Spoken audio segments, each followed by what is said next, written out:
Mado, Na'am boss. ka ji wata kalma wai haƙuri? Ka san menene haƙuri? Tun da nke yaro da ya ji wannan kalma har yau ban sake jin makamancin ta ba. To ka ji bai san kalmar haƙuri ba. To bare ni. To ina ga wuya ita ce za ta kashe ka yau.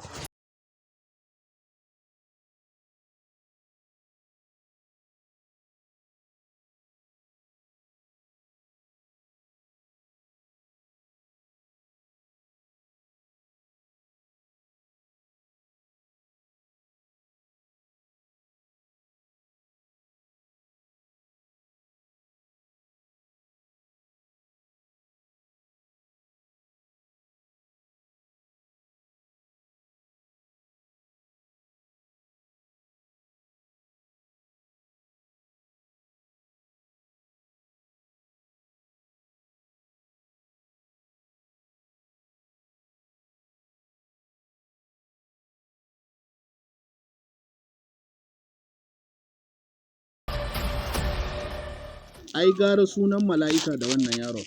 Shi to yanzu ya za mu yi da shi da kai daɗe? Me ya da kai da shi kuwa? Ai wannan gara ka kira ai mala'ika ya same ka da wannan yaron ya same ka.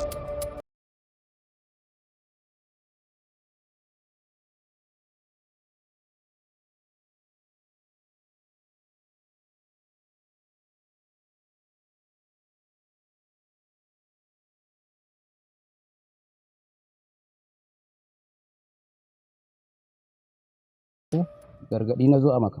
Ƙarya ne. Ni ba amin gargaɗi a rayuwa. Ka kawo ƙara ta ne. Na zo yallaɓo ya maka gargaɗi ba ƙaranka na kawo ba. Me gargaɗi me ƙara? Ita ƙara za a nemo ka aje a kulle ka wajen 'yan sanda. Wannan wajen sarkin gari ne. Yallaɓo.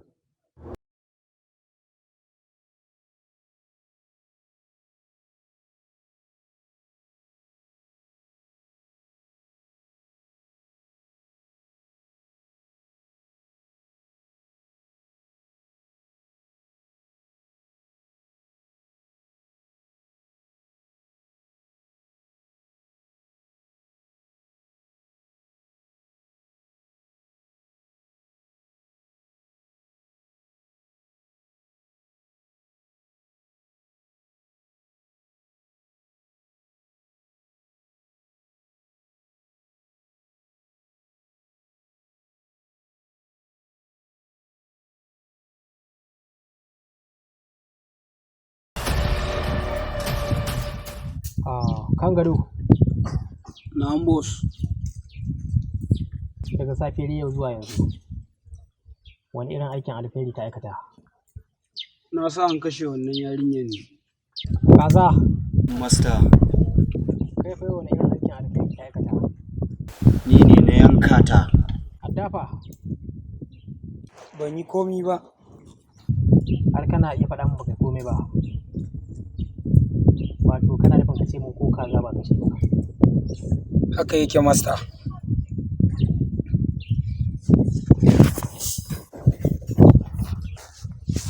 Na ji daɗi kuma na yi farin ciki. Don haka, kuma zan saka muku da irin faranta mun rai da kuka yi a yau.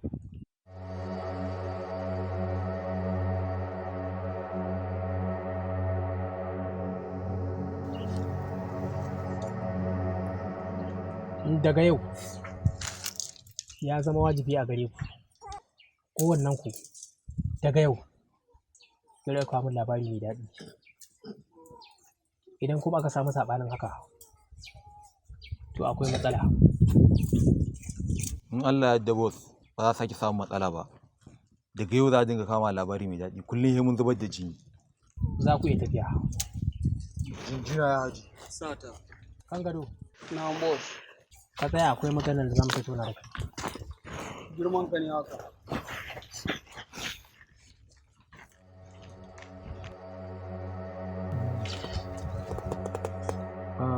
Kan gado, Na'am boss.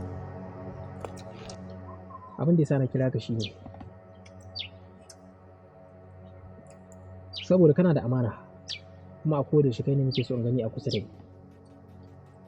Ba kowa nake bari ya san sirri na ba kamar ka. Don haka akwai inda nake so mu je. Daga ni sai kai, ina so ka riƙe min amana.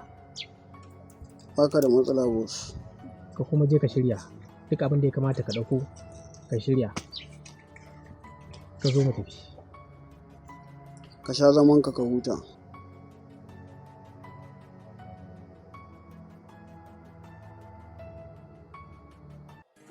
Ki yi haƙuri umma, ki daina kuka. Na tabbata kamar yadda ya sa kike zubar da hawayenki. Matukar in ba ke kika yafe masa ba zai zauna lafiya ba. Ki yi haƙuri umma, ki daina kuka.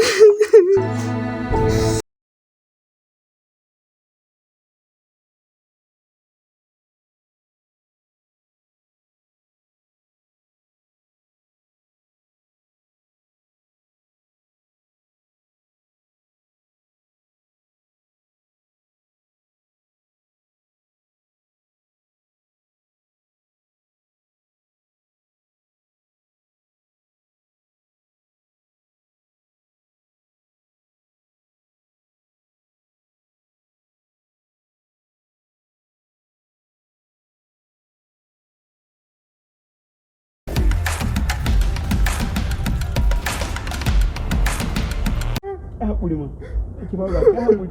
Ya haƙuri man, yake faruwa. Na ka sake ni Allah. Haƙuri, yake faruwa.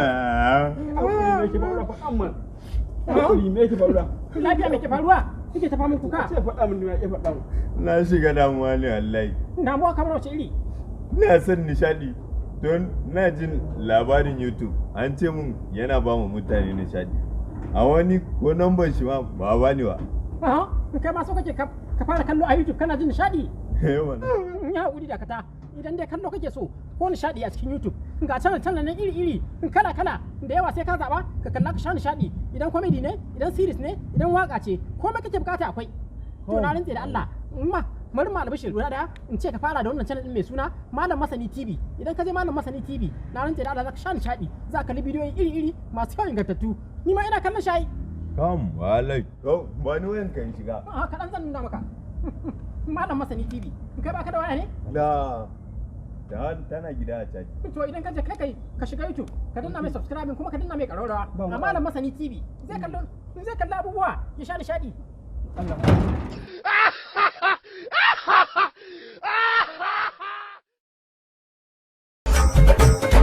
Wahi takalmi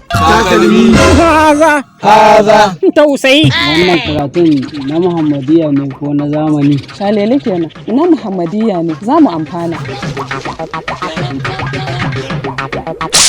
Alƙasalu wal karyanatu za a kashe shi kuma za a kakkarya shi. Anya ko malamin Allah da annabi ne, ta yaya za a ce mutum daga ya karya kaza sai a kakkarya shi a kuma kashe shi? Na gani a matsayinka na malami gaskiya wannan wanda bai dace da kai ba.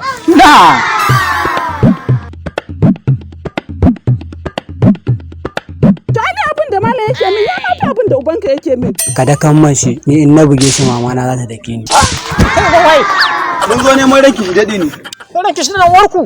Da zaran kin ga malam ya fita ki bar min kofa buɗe. Ban taɓa ganin miji dan iska irin ka ba. Na rantsi da Allah. Ya wuri ranke dade.